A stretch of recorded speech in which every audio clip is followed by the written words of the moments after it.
फिर जावे ता जावे साडा सिक्खी सिदक दा जावे, फिर जावे ता जावे साडा सिक्खी सिदक दा जावे, जावे ता जावे साडा सिक्खी सिदक दा जावे, फिर जावे ता जावे साडा सिक्खी सिदक दा जावे। ਉਹ ਚੌਜੀ ਪਾਤਸ਼ਾਹ ਦੀਨ ਦੁਨੀ ਦੇ ਵਾਲੀ ਸਤਿਗੁਰੂ ਅਰਜਨ ਦੇਵ ਮਹਾਰਾਜ ਸਾਹਿਬ ਪਰਉਪਕਾਰੀ ਦਾ ਸ੍ਰੀ ਗੁਰੂ ਰਾਮਦਾਸ ਮਹਾਰਾਜ ਸਾਹਿਬ ਸਤਿਗੁਰਾਂ ਦੇ ਪਿਤਾ ਹਨ। ਬੀਬੀ ਭਾਨੀ ਜੀ ਗੁਰੂ ਅਮਰਦਾਸ ਸਾਹਿਬ ਦੀ ਪੁੱਤਰੀ ਮਹਾਰਾਜ ਸਾਹਿਬ ਦੀ ਮਾਤਾ ਹੈ। ਵੱਡੇ ਪ੍ਰਿਥੀ ਚੰਦ ਜੀ ਹੋਏ ਹਨ ਜਿਨ੍ਹਾਂ ਦਾ 1615 ਵਿਕਰਮੀ ਜਨਮ ਹੋਇਆ ਹੈ ਅਤੇ 1618 ਵਿਕਰਮੀ ਵਿੱਚ ਮਹਾਦੇਵ ਜੀ ਵਿਚਕਾਰਲੇ ਹੋਏ ਉਹਨਾਂ ਨੂੰ ਜਨਮ ਹੋਇਆ ਹੈ। ਸਤਿਗੁਰੂ ਅਰਜਨ ਦੇਵ ਮਹਾਰਾਜ ਸਾਹਿਬ ਦਾ 1620 ਵਿਕਰਮੀ ਵਿਸਾਖ ਦੀ ਸਪਤਮੀ ਵਾਲੇ ਦਿਨ ਅੰਮ੍ਰਿਤ ਵੇਲੇ ਗੁਰੂ ਸਾਹਿਬ ਜੀ ਪ੍ਰਗਟ ਹੋਏ। ਗੋਇੰਦਵਾਲ ਸਾਹਿਬ ਵਿੱਚ ਆਪ ਜੀ ਦਾ ਅਵਤਾਰ ਹੋਇਆ। ਸਾਧ ਸੰਗਤ ਜੀ, ਗਰੀਬ ਨਿਵਾਜ ਸ੍ਰੀ ਗੁਰੂ ਅਰਜਨ ਦੇਵ ਮਹਾਰਾਜ ਸਾਹਿਬ ਪਰਉਪਕਾਰ ਨੂੰ ਅਤੇ ਦੁਨੀਆ ਦੇ ਤਾਰਨ ਦੇ ਜਹਾਜ਼ ਰੂਪ ਸੱਚੇ ਪਾਤਸ਼ਾਹ ਗਰੀਬ ਨਿਵਾਜ ਸੰਸਾਰ ਦੇ ਤਾਰਨ ਵਾਸਤੇ ਪੰਜਵੀਂ ਜੋਤ ਗੁਰੂ ਅਰਜਨ ਸਾਹਿਬ ਮਹਾਰਾਜ ਪ੍ਰਗਟ ਹੋਏ। ਆਪਦੇ ਪ੍ਰਗਟ ਹੋਣ ਤੋਂ ਸਾਧ ਸੰਗਤ ਜੀ ਮਾਤਾ ਜੀ ਦੀ ਗੋਦ ਵਿੱਚ ਅੰਮ੍ਰਿਤ ਰੂਪ ਬਾਣੀ ਦੀਆਂ ਲੈ ਕੇ ਸੱਚੇ ਪਾਤਸ਼ਾਹ ਜੀ ਲੋਰੀਆਂ ਪੜੇ।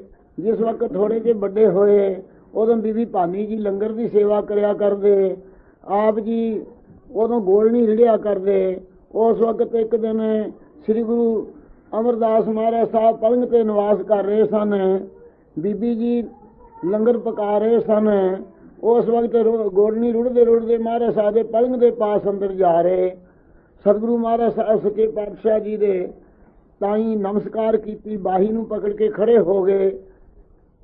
ਸ੍ਰੀ ਗੁਰੂ ਅਮਰਦਾਸ ਮਹਾਰਾਜ ਸਾਹਿਬ ਜੀ ਨੇ ਇਹਨਾਂ ਸਰੀਰ ਬੜਾ ਭਾਰੀ ਬੋਝਲ ਸੀ ਸਤਿਗੁਰਾਂ ਦਾ, ਤੋਲ ਕੇ ਬਚਨ ਕੀਤੇ, ਦੋਹਤਾ ਬਾਣੀ ਕਾ ਬੋਹਤਾ। ਇਹ ਵਰਦਾਨ ਸਤਿਗੁਰੂ ਜੀ ਨੂੰ ਪਹਿਲਾਂ ਹੀ ਗੁਰੂ ਅਰਜਨ ਸਾਹਿਬ ਨੂੰ ਨਾਨੇ ਗੁਰੂ ਅਮਰਦਾਸ ਸਾਹਿਬ ਸੱਚੇ ਪਾਤਸ਼ਾਹ ਨੇ ਬਖਸ਼ਿਆ। ਸਾਧ ਸੰਗਤ ਜੀ ਅਤੇ ਗਰੀਬ ਨਵਾਜ ਜੀ ਬਾਲਕਾਂ ਦੀ ਨਿਆਈ ਚਰਨ ਚੱਕ ਕੇ ਪਲੰਘ ਤੇ ਰੱਖਣ ਲੱਗੇ। ਮਹਾਰਾਜ ਸਾਹਿਬ ਹੱਸ ਪਏ, ਕਹਿਣ ਲੱਗੇ ਏਡੇ ਕਾਲੇ ਨਾ ਹੋਵੋ, ਆਪਣੇ ਪਿਤਾ ਦੇ ਪਾਸੋਂ ਤੁਸੀਂ ਗੁਰਤਾ ਗੱਦੀ ਪ੍ਰਾਪਤ ਕਰਨੀ ਹੈ।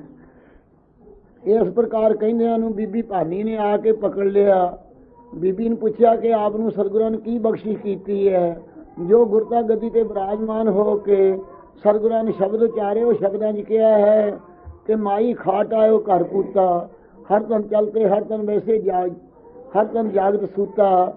ਉਸ ਵੇਲੇ ਮਾਤਾ ਸਾਹਿਬ ਨੂੰ ਪ੍ਰਸੰਨ ਹੋ ਕਿਹਾ, ਪੂਤਾ ਮਾਤਾ ਕੀ ਅਸੀਸ, ਨਿਮਖ ਨ ਵਿਸਰੋ ਤੁਮਕੋ ਹਰ ਹਰ, ਸਦਾ ਭਜੋ ਜਗਦੀਸ਼। ਗੁਰੂ ਮਹਾਰਾਜ ਸਾਹਿਬ ਸੱਚੇ ਪਾਤਸ਼ਾਹ ਗੋਇੰਦਵਾਲ ਸਾਹਿਬ ਦੇ ਵਿੱਚ ਹੀ ਸ੍ਰੀ ਗੁਰੂ ਅਮਰਦਾਸ ਮਹਾਰਾਜ ਸਾਹਿਬ ਨਿਵਾਸ ਕਰਿਆ ਕਰਦੇ।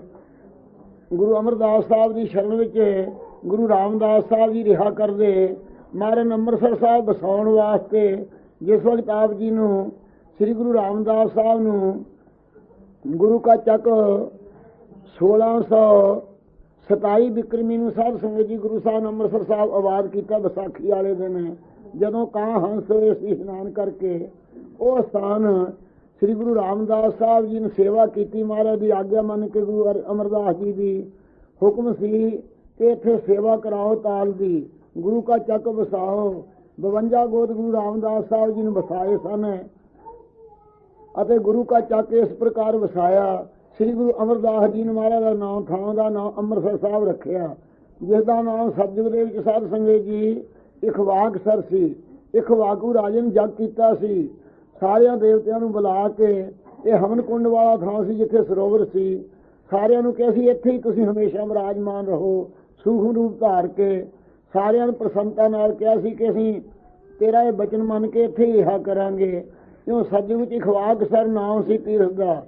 ਫਿਰ ਰਾਮਚੰਦਰ ਜੀ ਤ੍ਰੇਤਾ ਜਦੋਂ ਆਏ ਹੈ ਰਾਮ ਤੀਰਥ ਤੋਂ, ਇੱਥੇ ਆ ਕੇ ਲਹੂ ਕੁਸ਼ੂ ਦੇ ਨਾਲ ਜੰਗ ਹੋਣ ਤੋਂ ਬਾਅਦ ਇਸ਼ਨਾਨ ਕੀਤਾ ਹੈ। ਉਦੋਂ ਰਾਮਸਰ ਇਸ ਤੀਰਥ ਦਾ ਨਾਮ ਸੀ। ਜਦੋਂ ਦੁਆਪਰ 'ਚ ਕ੍ਰਿਸ਼ਨ ਜੀ ਆਏ ਹਨ ਉਸ ਵੇਲੇ ਇਸ ਤੀਰਥ ਦਾ ਨਾਮ ਸੁਧਾਸਰ ਸੀ। ਕਲਯੁਗ ਵਿੱਚ ਗੁਰੂ ਸੱਚੇ ਪਾਤਸ਼ਾਹ ਜੀ ਦਾ ਨਾਮ ਅੰਮ੍ਰਿਤਸਰ ਸਾਹਿਬ ਰੱਖਿਆ। ਕਿਉਂ ਸਾਧ ਸੰਗਤ ਜੀ ਇਹ ਚੌਹਾਂ ਯੁੱਗਾਂ ਦਾ ਤੀਰਥ ਹੈ। ਗੁਰੂ ਮਹਾਰਾਜ ਸਾਹਿਬ ਜੀ ਨੇ जिस वक्त अंतरजामी ने समुद्र रिड़किया सी उस वेले मेधावी गुरु ही सी उस वे अमृत का घड़ा इनू दिता सी हरकियां पौड़ियां च रख के उसने उथे तप करना शुरू किया सी। फिर बेनती की थी कदों दर्शन देवोगे। उस वेले कहा सी गुरु नानक रूप धार के चौथा स्वरूप हो के इसनू प्रगट करांगे। फिर कहा सी पंजवां स्वरूप हो के पक्का करांगे। फिर कहा सी छेवां स्वरूप धार के इत्थे जंग करांगे सब तो पहला। फिर कहा सी नौवां स्वरूप धार के इत्थे अवतार धारांगे।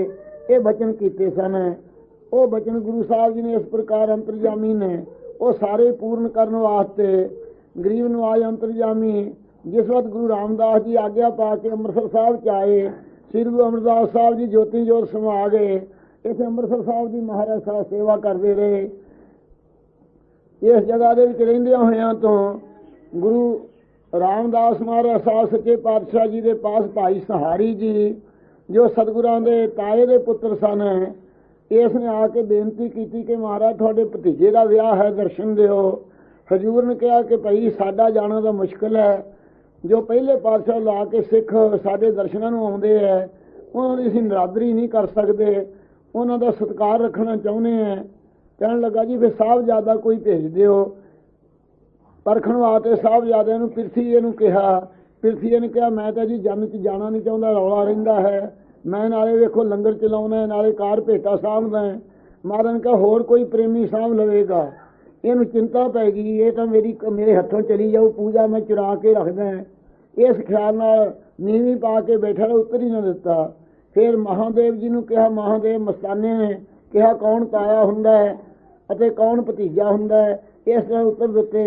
गुरु अर्जन साहब नूं माता भानी जी ने सिखा के जो भेजिया, महाराज साहब आग्या मन के 15 साल की अवस्था सी उदों महाराज जी गुरु रामदास जी के अनुसारी हो के महाराज साहब ने कहा महाराज जी जिवें आग्या होवे आप दी। सतगुरु ने कहा जिन्ना चिर बुलाइए ना उन्ना चिर नहीं आउणा ते उत्थे रहना। साडे जन्म स्थान वाला गुरुद्वारा साहब बनाउणा जो गुरु रामदास जी का जन्म स्थान हरमंदर साहब की शक्ल का बनया होया सी। वो सेवा कराई गुरु अर्जन देव जी ने लाहौर च जाके। 1 महीना उन्होंने जिन्ना चिर शादी रही उन्होंने नाल रहे। फिर दीवान खाना बना के संगतां च प्रचार करते रहे। 3 साल तो बाद गुरु साहब जी ने जदों सतगुरां ने चेता ही ना किया परखण वास्ते, महाराज साहब जी ने उस वेले एक घड़ी ना मिलते तो कल जो होता। पहला मेरा मन लोचे गुरदर्शन ताई ये पत्रिका भेजी, पिरथीए ने लैके सिख नूं वापस करता, सतगुरां नूं मिलना दिता। फिर दूजी पत्रिका भेजी, दूजी पत्रिका लैके भी पिरथीए रख ली, तेरा मुख सुहावा जी सहज धुनबाणी। तीजी पत्रिका महाराज ने कहा सिख नूं महाराज नूं देई। सिख दीवान विच आके सतगुरां दे पास भेटा की। महाराज ने पढ़ के कहा कि की कारण है। सिखा ये चिट्ठी के उत्ते तीजा अंग लिखिया होया है, आई पत्र इको ही है। उनका महाराज अंतरजामी पिरथीए ने लुको लिया हैं 2, मैं लैके आया सी। भाई बुढ़े साहब नूं भेज के महाराज ने श्री गुरु अर्जन देव जी ने लाहौर चों बुला लिया। उस वेले प्रेम के नाल शब्द उचार रहे सन कि दैव छत्र में कटरकट दामन चमक डरायो, सेजे के लीनो नैनो पिर प्रदेश लायो, हुण नहीं संदेश रमायो, एक कोसो सिद्ध करत लाल तब चंद्र पात्रो आयो। इस प्रकार साध संगत जी शब्द उचार रहे सन। ऊंचे चढ़ के पंथ निहारो नैन नीर पर आयो। भाई बुढ़ा साहब जी आ गए। सतगुरु महाराज साहब जी नूं नाल लैके संगतां नूं लाहौर ਦੀਆਂ ਨੂੰ भेज दिता कि तुसीं उत्थे श्री अमृतसर साहब सतगुरां दे दर्शन करन आयो। आप चल पे इत्थे आए गुरु महाराज साहब के पास। इत्थे जो सतगुरां दे पास आए जिवें कवल खिड़ जांदा है चित खिड़ गया महाराज दा। सतगुरु सूरज के दर्शन करके बहुत प्यार नाल सतगुरु जी नूं मिले। गुरु साहब जी ने कंठ के नाल लाया चरनी पिया होया नूं। उस वेले निकट बिठा लिया ते पिरथीए नूं उस वेले बुलाया गया कि पिरथीआ तेरे पास चिट्ठियां हैं महाराज दियां। कहन लगा थोड़े पास बैठे आप लिख लैन, कोई हुंदी सी मैं यही उत्तर देन लगा करड़े। सतगुरां ने कहा तू मीना है। ये बचन कहते गुरु रामदास जी ने। उस वेले मीनिया की संगत बजन लगी पिरथीए के। उस वक्त साध संगत जी गुरु महाराज साहब सच्चे पातशाह जी ने सतगुरां नूं कहा कि शब्द के 4 पौड़ियां हुंदियां, चौथी पौड़ी उचारो। गुरता गद्दी गुरु अर्जन देव जी नूं महाराज साहब ने बख्श करके भाई बुढ़े साहब की सम्मति के नाल 5 पैसे नलेर रख के प्रकम्यां कीतियां। कहा साडा स्वरूप मूर्त 5 प्रमाण पुरख गुर अर्जन भिखो नैन गुरु अर्जन देव जी का स्वरूप आई देखियो नेत्रा के नाल। ये बचन किए महाराज साहब जी ने। वो चौथी पातशाह गुरु रामदास साहब ने गुरु अर्जन देव जी ने गुरता गद्दी बख्शी। फिर क्या शब्द संपूर्ण करो। पहला मुड़ तो फिर पहली पौड़ी का पाठ आपने किया, मेरा मन लोचा गुरदर्शन ताई। दूजी पौड़ी का पाठ किया, तेरा मुख सुहावा जियो। तीजी पौड़ी का पाठ किया, घड़ी ना मिलता कल जो होता। चौथी पौड़ी फिर रची, भाग हुआ गुर संत मिलाया, प्रभु नासी घर में पाया। सेव करी पल चसन विछड़ा, जब नानक दास तुम्हारे जियो। हों कोहली जी कोहल कुमाई, जब नानक दास तुम्हारे जियो। यूं गुरता गद्दी प्राप्त करके महाराज साहब बड़े प्रसन्न होए। गुरु रामदास जी कहन लगे, बड़ा अमृत भरिया थोड़ी बाणी च, होर सुनाओ। फिर महाराज ने शब्द उचारे, सारुत सुहावी जी तुध संभाली। सो कम सुहेला जो तेरी काली, सो हृदय सुहेला जी हृदय तू बुठा। सबना के दातारा जी। इस प्रकार प्रेम नाल माज दे शब्द हजूर ने उचारे। सतगुरु साहब बड़े प्रसन्न होए। उस वक्त पिरथिया कुछ ना कर सकिया। सारी संगत नूं गुरु रामदास जी ने चरनी गुरु अर्जन साहब दे पाया। इउं गुरता गद्दी बख्शी। भाई बुढ़े साहब के नाल लड़िया कि तू भाई बुढ़ा साहब मेरी बड़ी श्रद्धा सी, पर तैं गुरु अर्जन साहब नूं झट तिलक देता, चंगा ना कीता। भाई बुढ़ा साहब ने कहा, सतगुरु की मर्जी च रहना चाहिए है। इस परवाह ना की, सतगुरां दे नाल झगड़ा करन लगा। उस वेले गुरु साहब ने शब्द उचारे, काहे पूत झगड़त हो संग बाप। जिनके जमे बडीरे 300 तुम हो 300 झगड़त पाप। जिस धन का तुम गर्व करते हो, सो धन किसी ने आप। इस प्रकार दे शब्द उचार के सिक्ख्या दी, पर समझिया ना। बड़ा करड़ा सुभाव सी, उल्टी रहा। गुरु साहब की आग्ञा ना मनी। सतगुरु रामदास साहब गुरु अर्जन देव जी नाल लैके, बीबी भानी नाल लैके, भाई बुढ़ा साहब आदि संगतां नाल लैके, पृथ्वी सुते पे नूं छड्ड के अमृतसर साहब तो गोविंदवाल साहब जाके महाराज ज्योति जोत समा गए। गुरु अर्जन देव महाराज साहब कुछ चिर गोविंदवाल साहब रहे, उत्थे सतगुरां दा जग कीता। फिर अमृतसर साहब रचन की महाराज नूं आग्या सी। महाराज साहब ने अमृतसर साहब आके रचना शुरू किया। साध संगत जी पिरथिया भावें ईरखा करता रहा, सुली सुलभी ना मिलता रहा, पर कुछ ना कर सके। सुली आव्यां च पै के सड़ गया। सुलभी भी इस प्रकार गोविंदवाल के मंड विच सजदा मार दिता सी। गुरु साहब का वाल विंगा ना कर सकिया। इस प्रकार साध संगत जी गुरु महाराज साहब सच्चे पातशाह ने श्री अमृतसर साहब तीर्थ रचिया।